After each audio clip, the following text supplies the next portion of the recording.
Bismillahirrahmanirrahim. Elhamdülillahi Rabbil alemin.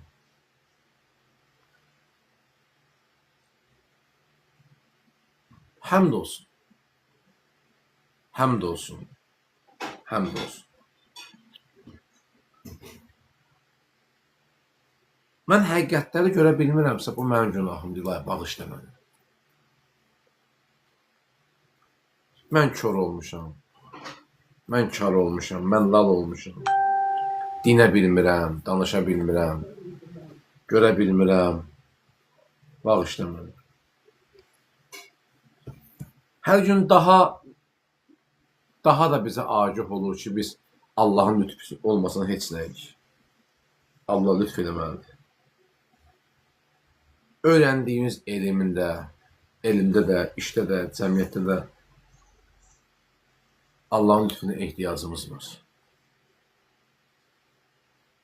Bizə fayda verən elmə ehtiyac var. Elm demişkən, elə bugün dərsimizdə 12-ci dərsdir, hüzn və qorxu dərsi. O gün mən demişdim sizə, davamı olacaq inşallah. Bugün ikinci hissəsidir. Hüzn və qorxuda elm, yaxşı əməllərə olan etimadın məzəmməti, hüzn və qorxun mahiyyətini araşdırma və bəzi məsələlərə toxunmağa çalışacaq inşallah.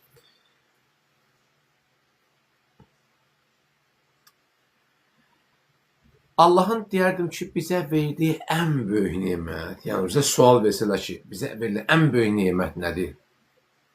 Bilmirəm, siz bu suala nə cavab verərdiniz? Xüsusən sualım sıradan izləyici olan qardaş bazı, tələbələr aid deyil. Təxmin edirəm tələbələr hansı cavab verəcəklər. Allahın bizə inayət etdiyi ən böyük nemət bilirsiniz nədir? İslam və Əhl-i-Beyt əleyhissalamın vilayətidir.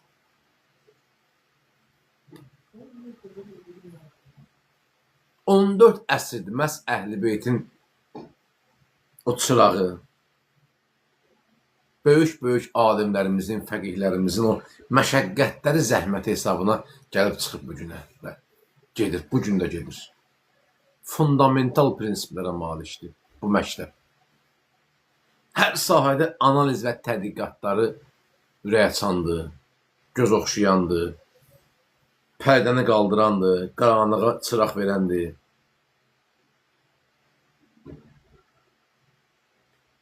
Bizim bu böyük nemət qarşısında yalnız şükür eləyərək bir cavab verə bilərik. Başqa cür mümkün deyil. Yəni, dəyərli isə mütaliə eləyə bilərik, araşdıra bilərik, ondan istifadə edə bilərik. Bizim bu cəhalətimiz, xəbərsizliyimiz, qəflətimiz ki, əgər oyanırsa, bir şeydən agah olursa, Əhl-i-Beyt əleyhissalamın o çırağının sayəsindədir. İmam Hüseyin əleyhissalam nə qədər qaranlıq qalan məqamlara çıraq olur, nə qədər məlum olmayan, məhsul olan məsələlərə agahlıq verir. Nə qədər? Nə qədər insanlara bu hərəkat, bu inqilab yol göstəribdir. Cami Kəbrə ziyarətnaməsi var. Təklif edirəm, onu oxuyun. Oxuyaq. Gözəl ziyarətgahdır. Çox möhtəşəm bir ziyarətgahdır. Ziyarətdir, ziyarətnamədir. Nə deyir, dedi? Həmin ziyarətnamədə buyurur ki, sizin vilayəti, yəni Əhl-i-Beytin əleyhissalamın vilayəti və rəhbərliyi sayəsində Allah dinin həqiqətlərini bizə öyrətdi. Biri şəhid olur, amma qəbri bilinmir. Dərs verir bizə bu. Belə şey yoxdur. Biri şəhid olur ki, sən ağ günə çıxasan. Biri balasından keçir ki, həqiqətlər agah olsun sənə. Biri zəhərlənin özünü fəda edir ki, sən yaxşı məst olasan, aram olasan, sən haqqı batını ayıra biləsən. Görürsünüz, o fədakarlıqların sayəsində bugün biz yetişə bilirik, fikir formalaşır, özümüzü idarə edə bilirik. Bir dəfə çıxıb deyəcək ki, o olmasa bəyəm idarə edə bilməyəcəkdim. Yox, idarə edəcəkdin. Amma bərəkəti bu olmayacaqdı.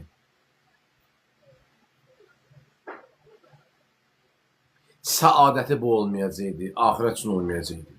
Çünki bu məktəbə olan məhəbbət, bunların dərs sistemi, qaydaları bizi nəinki dünyada, həm də axirətdə də bizi saatdə qovuşdurur.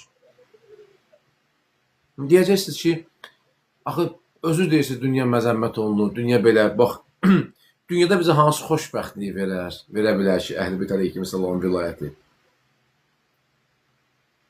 və Allah xofu. Baxın, məhz bu xof, məhz onları sevməyə görə edilən cəfa və əziyyət, zəhmətin müqabilində insan xoşbəxt ola bilir. İnsan xoşbəxt ola bilir. Ata, valideyn hər gün axşam gəlir, düz. Bir çoxları bəlkə də valideynsiniz, mən üzr istəyirəm böyüklərimizdən, bizdən böyüklər varsa, üzr istəyirəm. Səhər gedib axşam gəlirsiniz də, əziyyət çəkirsiniz, düzdür. Tam səmimi, yoruluruq da, düzdürmü? Tam səmimi deyək. Məndən böyüklər mənə sözümü təsdiqləyərlər, üzr istəyirəm qardaş bacılarımızdan. İndi hamımız işdən səhər gedib axşam gəlir, yoruluruq. Hava isti, bəzən el adamlar var, tərliyirlər, isti olur, əlləri qabar olur. Biri montiyor işləyir, biri nə bilim avtoservizdə işləyir, maşın düzəldir, yağ dəyişir. Biri kubik qoyur, ev tikir, ustadır, provodnikdir, bənnadır. Biri maşın sürür, bütün günü oturaq halda belə ağrıyır maşın. Biri dənizdə işləyir, hər dəqiqə dalğa var. Biri Novostroyka binalarda işləyir, 15-20 metr binanın başında işləyir. Biri kəndiri taxır belinə, böyük bir dənə dövlət binalarının birinin şüşəsini yuyur. Əziyyətdir da bu, düzdür. Təhlükəyə atır da insan özünü. Mən bilmirəm, fikrimi çatdıra bilirəm yoxsa yox. İnsan özünü təhlükəyə atır. Əziyyətdən çörək qazanır. O bəhrənin nəticəsi nədir? Gəlirsən evə bir şey alırsan, çörək alırsan, qənd alırsan, evə gəlib çay alırsan. Məsələn, sən gəlirsən ki, filan şey var, filan şey yoxdur, düzdürmü? Onu alanda, evə gətirəndə necə sevinirsən? Öz əziyyətin, bəhrəsini görürsən, o çəkdiyin əziyyət, yorğunluq səyyatdan çıxardır hamısını. Ki, övladın qucağına qaşı çıxartdı, bir də konfetdən, şokoladdan bir şey verdin, onu qazanmaq üçün bir 3 dənə kubik qaldırmışsan, 50 dənə kubik boşaltmışsan. Qan tərin içində var, batmışsan, 3-4 dənə köynək dəyişmişsən. Nə bilim, əl nəzildi, bir dənə ayağı nəzildi. Amma o, ondan qazandığı gətir evə xərcləyəndə necə adam sevinir, xoşbəxt olur. Bu dünyanın o əziyyətinə qatlaşıb, bu xoşbəxtliyi biz burada da hiss edə bilirik. İndi nə xoş ki, o əziyyət uxrəvi olsa, Allah xatır olsa, nə gözəl olur. Din də bizə bunu deyir. Din də bizə bunu deyir. Din gəlməyəndə də bəyən biz bilmirdik ki, ədalətli olmaq lazımdır, yaxşı olmaq lazımdır. Bir nəfər çıxıb deyək ki, qardaş, bəyəm din yox idi, biz yaxşı pis başa düşmürdük. Yox, başa düşürdük, nə başa düşmürdük, anlayırdınız. Dindən əvvəl də bilirdiniz ki, filan şey yaxşı hərəkətdə ölür, birinə zülm eləmək olmaz, incitmək olmaz. İnsan başa düşürdü bunu. Din sadəcə gəldi, bunu nizama saldı, intizama saldı. Və bu nizam-intizam məsuliyyət yaratdı insanda. Bir çəkinmə, bir xof yaratdı. O çəkinmə, xof bizim sonda səadətimizdir. Ona görə deyir ki, ey Əbazər, bir adama verilən elm, əgər onu ağlatmırsa, deməli ona səmərəsiz elm verilmişdir. Deməli ona səmərəsiz bir elm verilmişdir. Əgər mən ibadətimdən, itaətimdən həzz almıramsa, öyrəndiyim dərsdən bir fayda götürmürəmsə və bu mənim həyatıma müsbət təsir qoymursa, əməlimdə, hərəkətimdə, bunun bir mənası yoxdur. Sənə heç fayda verməyibdir. İslam dini kamil və yığcan bir məktəbdir. İnsanı kamilliyə səsləyir. Və onu ictimai, əxlaqi və sair təlim tərbiyəsindən məşğul olur. Amma təəssüf ki, biz düzgün istiqamətdə getməyəndə işlər öz qaydasından çıxır. Sənə lazım onu öyrənməyəndə bir faydası olmayacaqdır. Və bu öyrənmək prinsipial hal alanda, həvəs halı alanda fayda verməyəcək. Bəs nə qədər belə biz valideynlər görmüşük, övladını müəllim yanına qoyub kursa gedir.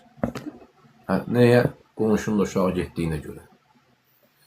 Neçə belə müəllim görmüş, neçə belə valideyn görmüşəm. İnan tam səmimiyyətimə deyirəm. 8 il, 9 il, 10 il uşaq məktəb oxumayıb yaxşı. Gətirib 10-da 11-də müəllim yanına qoyur ki, instituta girsin. Yox deyə bu fundamentində yoxdur. Təməldə bu prinsiplər yoxdur. İndən sonra bu xeyirli də olmayacaqdır.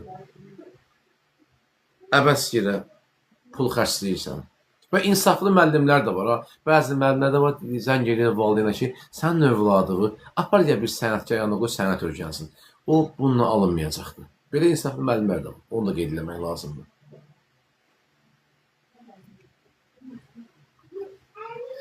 Elm elə öyrənmək deməkdir. Elm ərəb sözüdür. Elm elə öyrənmək deməkdir.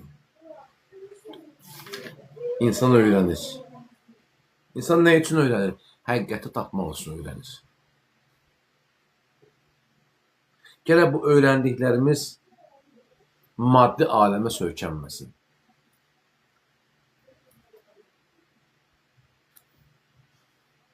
Ona görə Allah xofu, hüzün və Allah xofu bizi yaxşı mənada istiqamət verir ki, biz öz istəklərimizi uxravi eləyək, Allah rızayəti qazanmaq üçün eləyək və bəhrəsini də görə bilik. Elm əhli Allahdan daha çox qorxur. Öyrənən insan Allahdan daha çox qorxur. Daha çox ağlayır. Daha yaxşı başa düşür.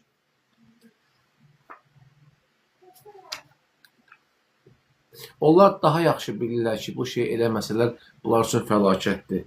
Vay o gündən ki, biz cahil qasir olaq, cahil müqəssir olaq, öyrənmək istəməyək, axtarış eləmək istəməyək.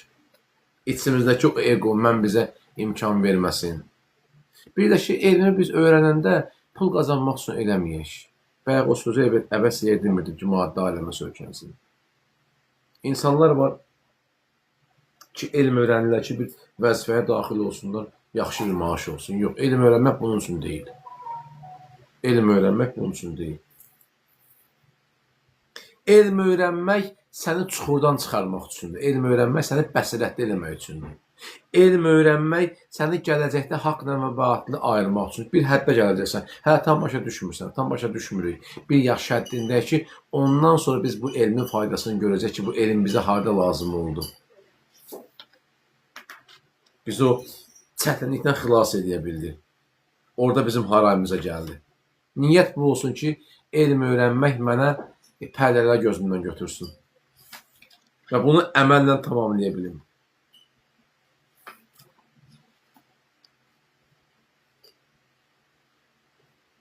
Elm bu baxımdan bizim köməyimizə gəlir.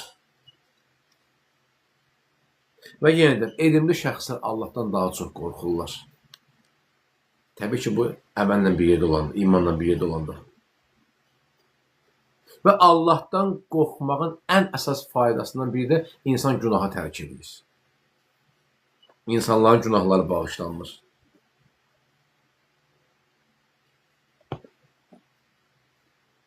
Və insana xüsusi bir ləzzət verir, onu da deyim sizə.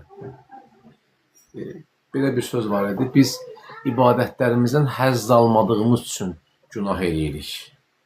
Biz həzz alsaq günah eləməliyik.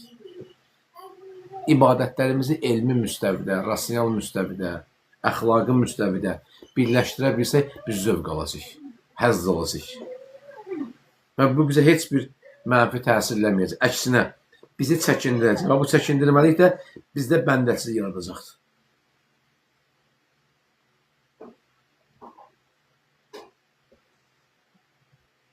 Kim ki burada qorxur, axirətə daha rahat yaşayacaqdır. Kim ki burada qorxmur, rahatlıq axtarır, axirətdə mütləq qorxu düşəcək. Bu nədir Quran ayəsi? Kaş torpaq olaydı. Kaş torpaq olaydı.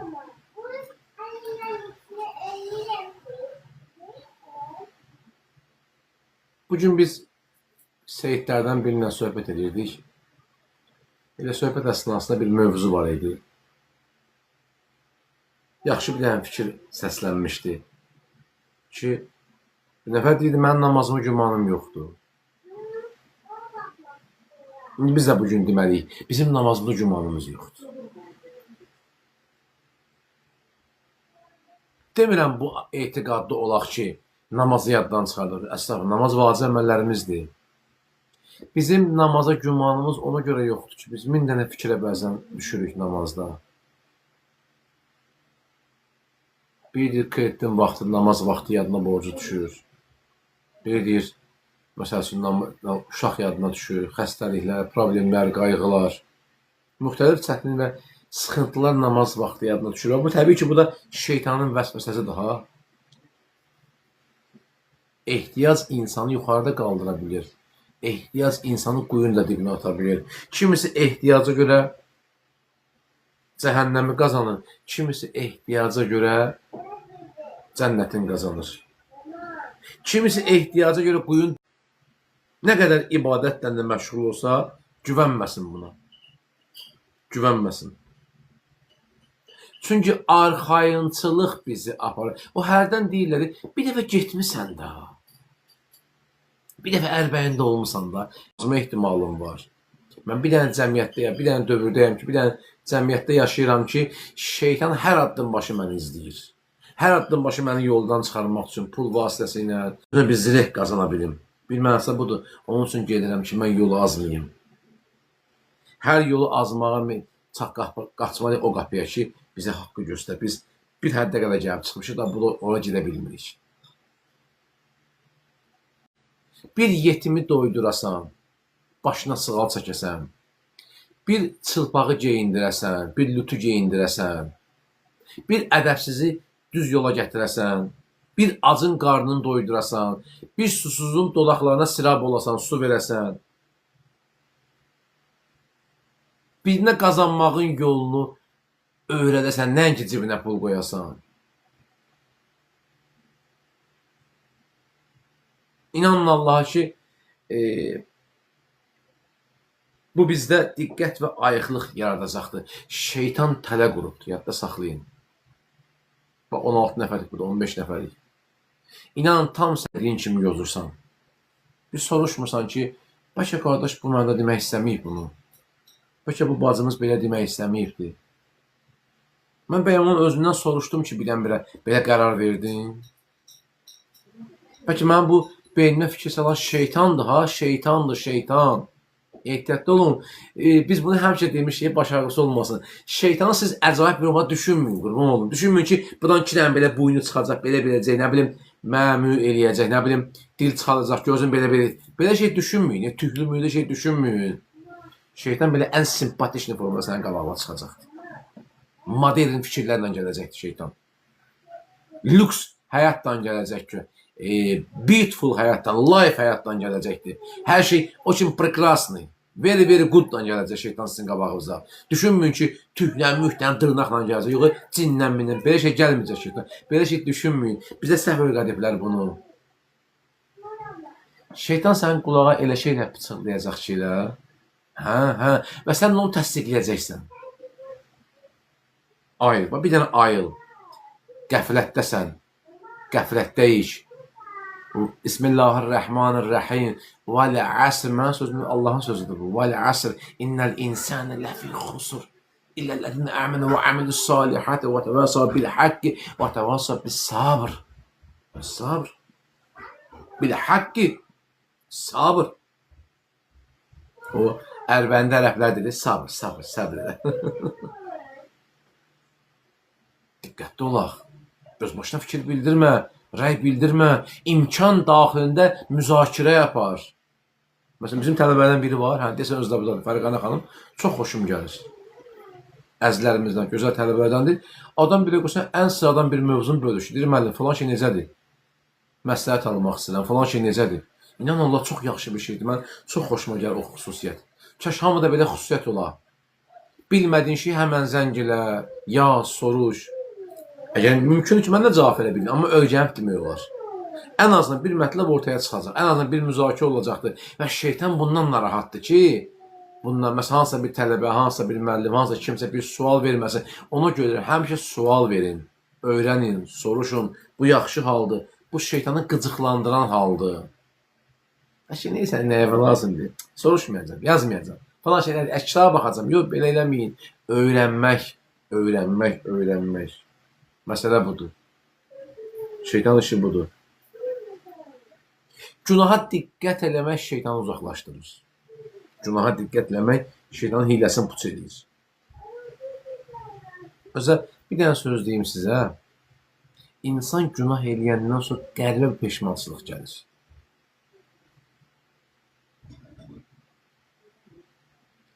Necə ki, bəzi əməllər var, bəzi işlər var ki, üzr istəyirəm, o işdən sonra bədən süsləşir. İnsan günah eləyəndə də mənəviyyatı süsləşir. Süsləşir. Sakit dayanan,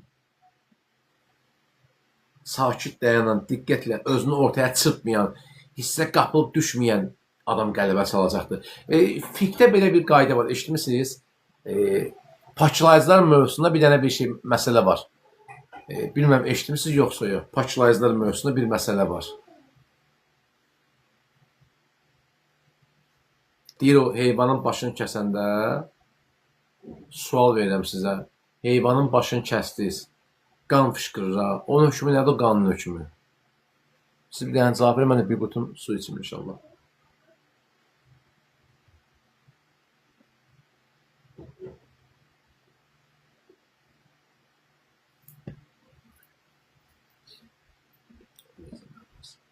Heyvanın başını kəsdiniz, qan çıxır. O qanun hökmü nədir? Pak olun, əhsin. Nəciz olun, düzdür? Nəciz, əhsin. Bəs ola bilərmi ki, baş kəsilsin, amma heyvan bədəndə qan pak olsun? Mümkündür bu şey? Mümkündür bu şey? Sadə misaldır ha, bir dənə sizə təfəkkür dəvət edəyəm. Mümkün. Necə mümkün olur o? Heyvan kəsiləndən sonra damar fışqırır, qan fışqırır, çünki sürətlə qan, təzyiqlə qan fışqırır. Dərs vaxtı suallara cavab verməm, üzr istəyirəm, bağışlayasınız. Bədəndə qalan qan nə olur? Pak olur. O qan ki, kəsiləndən sonra, tam axandan sonra hansı qan pak olur? Bədəndə qalan qan. Düzdür? Düz dedim inşallah. Təsdiqləyirsiniz? Təsdiqləyirsiniz məni? Yaxşı, o qan nə zaman nəcis olardı? O da o birilər kimi fışqırıb çıxsaydı, düzdürmü? O da o birilər kimi təzyiqlə çölə çıxsaydı, o nə olacaqdı? Olacaqdı nəcis.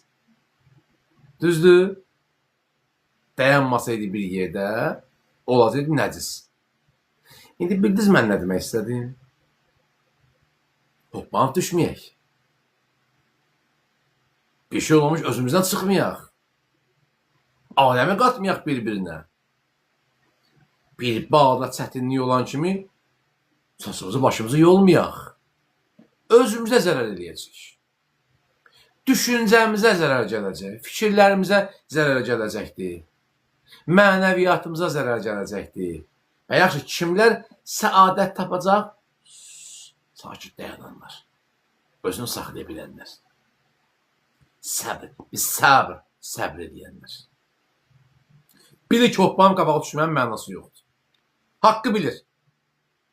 Və təvasəb bil haqqı və təvasəb bil səbr. Qorxur. Qorxur qabağa çıxmağa. Yaxşı, bu hansı qorxudur? Allahın qüdrətinə olan qorxudur. Mahiyyətli qorxudur.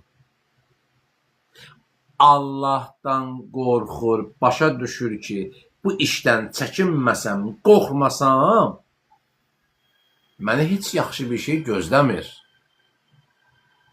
Heç yaxşı bir şey gözləmir. Qorxmaq, yəni ilahi ədalətdən qorxmaq. Həmd olsun Allah, Zeynəb xanım, yaxşı olasın inşallah. Çox sağ olun. Bu qorxu insanı ümidsizliyə salmır. Əksinə Allaha tərəf qaçır. İmam Hüseynə edilən əzadarlıq məni yormur, məni incitmir. Ona ağlamağımın göz yaşım məni pis günlərə qoymur. Əksinə mənə ümid verir, aramlıq verir, rahatlıq bəxş edir, səadət bəxş edir. O qədər qəlb aramlığı tapıram ki, yenə o qapıya gəlmək istəyirəm. Yenə o qapıdan yapışmaq istəyirəm. Əl çəkmirəm. Niyə? Çünki səadətim oradadır. Ona ağlamağım mənə yolu göstərir. O deyir, uşağa, deyir, ağlamayana pəpə yoxdur. Məsəl var, ağlayan səadət tapır. Ağlayan həqiqəti dərk edir, başa düşür. Məsələ budur.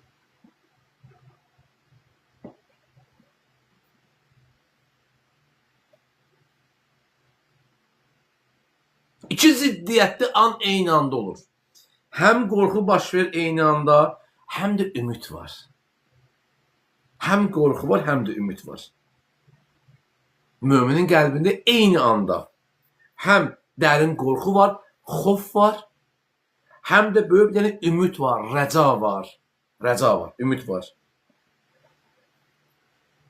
Allahın sonsuz rəhmətinə ümid bəsləyir. Allah əzabından qorxduğu halda sonsuz rəhmətinə ümid bəsləyir. Yadıma bir dənə duan düşdü. O duan deyim, sağollaşım sizdən. Daha doğrusu şəhər sual cavab edəcək. Həzrət İmam Zeynalabdin Əleyhisselamın bir dənə duası var. Ərbəyində bunun zəvvarları demişdi. Hətta bəzi zəvvarlar dedi ki, Kərbəla, onun atası qrupa biz də qeyd edərik. Ataram inşallah. Həzrət İmam Zeynalabdin Əleyhisselamın sürətli icabə, tez qəbul olunan bir dua var. Bir hədis nəql olunur. Deyir, bu sahabələrdən bir nəql edir bu hədisi ki, imamdan ki, bu qəbul olmazsa Allah dili mənə lənətləsin. İlahə keyfə, belə bir adı var, keyfə ədukə. Nədir? Xülas, tərcüməsi belədir, xülasə. Deyir ki, ilahi, günahlarım imkan vermir əlimi qaldıran bir şey istəyəm. Amma sənin rəhmətin mənə ümid verir ki, başımı qaldırıb bir şey istəyəm. Sözə bax. Günahlarımdan utanıram bir şey istəməyə. Amma o qədər mərhəmətli və rəhəmlisən ki, mənə ümid verir ki, əlimi qaldırım bir şey istəyim. Tam bu qüdrətim var. Ona görə Allahdan qorxmaq insanı ümidsizləşdirmir. Ağlamaq, qəmlənmək insanı çətin hala salmır. Əksinə, insan saadətini görür və çox xoşbəxt olur. Xoşbəxtdir o insanlar düşünə bilirlər. Xoşbəxtdir o insanlar İmam Hüseyin Əleyhisselama məhəbbəti, eşqi var. Xoşbəxtdir o insanlar Allaha bəndəçilik yolunda İmam Hüseyin ziyarətini piyada gedirlər. Xoşbəxtdir o insanlar ki, fədakardırlar, keçirlər, nəyisə qurban verə bilirlər, keçə bilirlər əşyasından, sevdiyi bir əşyadan, sevdiyi bir libasdan, pulundan, malından, dövlətindən. Xoşbəxtdir o insan paylaya bilir, bölüşə bilir. Bu insanları Allah sevir. Bu adamlar Allahdan qorxurlar. Möminlər bunlardır. Möminlər bunlardır. Allahın da öz izzət cəlalına Allah bizi həqiqi bəndəçilik yolunda o çətinliklərə dözə bilən bəndələrdən qərar versin. Müvəqqəti o çətinliklər bizi halına hala salmasın, bizi əldən salmasın. Bəli, çətindir, əziyyətdir. Heç kim demir ki, çox əladır hər şey. Xeyr, heç kim bunu etiraf eləmir. Amma biz bunu etiraf edir. Bəli, çətindir, ağırdır. Amma mümkündür. Amma mümkündür. Siz nə əziyyətlərə dözmüsünüz? Övladınız yolunda, balavız yolunda, ailəvizin dağılmaması üçün, ailə dəyərlərimizin qorunması üçün, ibadətlərinizi qoruyub saxlamaq üçün, hicabınıza sahib çıxmaq üçün, hicabınızı qorumaq üçün, oruç tutmaq üçün, namaz qılmaq üçün. Nə qədər belə qardaş bazılar görmüşəm ki, özlərini fəda ediblər, dəridən qabıqdan çıxıblar ki, Allaha olan bu bəndəçiliyin nişanəsi əldən çıxmasın. Amandır bir gün. Bu da bir müddətdir, bu da bir çətinlikdir. İmam Zaman Əleyhisselamın zuhurunu gözləmək, intizar çəkmək, bəli, əziyyətdir, amma nəticəsi xoşdur. Biz seviriksə gözləməliyik. Bu mütləqdir. Mümkündür ki, ayrılıq, bəli, ayrılıq da mütləqdir. Amma dua eləyək ki, biz Allah övliyasını, Allah dostunu tanıyıb bu dünyadan köçək. Ola bilər İmam Zamana qovuşa bilmədik, görüşə bilmədik. Amma biz tanıyaraq getməyimiz böyük səadətdir. Tanıyaraq getməyimiz böyük səadətdir. Çünki bunlar mütləq yad olunacaqdır. Mütləq yad olunacaqdır. İnsan dünyadan köçəndən sonra başqa biri gəlir, bir filan kəs həmişə sənin üçün səni düşünüb. Həmişə deyirdi ki, məsəl üçün da sənin üçün çalışırdı, sənin üçün. Ata öz övladını böyütmək üçün hər cür əziyyətlərə qatlaşır. İndi gəlib yaşayan bir dövrdə dünyasını dəyişir. Uşaq böyüyəndə deyirlər ki, atan sənin üçün çox səni çox istəyirdi. Atan sənin üçün çox çalışırdı. Anan sənin üçün çox çalışırdı. Səni böyütmək üçün. Səni elə məhəbbəti var ki, səni köçürsün. Qızını köçürsün, oğul evləndirsin. Amma ömür vəfa eləmək dünyasını dəyişir. Bunu deyirlər. İnanın biz də dünyada köçəndən sonra İmam Zamana bunu Allah deyəcək. Tam mən bu etiqaddayım. Mümkün İmam Zamana görə bilməyək. Mümkün İmam Zamana görüşə bilməyək. Amma biz dünyadan gedəndə təqdim olunacaq hamısı bunlar. Ki, belə bir aşiqlər var. Necə ki, biz bu günlər Əbazərləri xatırlayırıq. Necə ki, biz bu günləri Hürrü xatırlayırıq. Meysəm Təmmarı xatırlayırıq. Müslüm bağlarını ziyarət edirik. Bax, bunlar dərsdir. Bunlar bizim nümunədir. Görün necə yad olunur bunlar. Allah dostları kimi yad olunur. Biz də həyatımızı bir cür yaşayaq ki, İmam Muhammed Baqir Aleyhisselam deyir, ha, bir cür ömür sür, sənə rəhmət oxu. Desin ki, filan kəs imam aşığı idi, ha. İmam aşığı. Ən azı bu izi qoyub getmək olar. Allah bizi Əhl-i Beyt əleyhissalamın ayrı salmasın.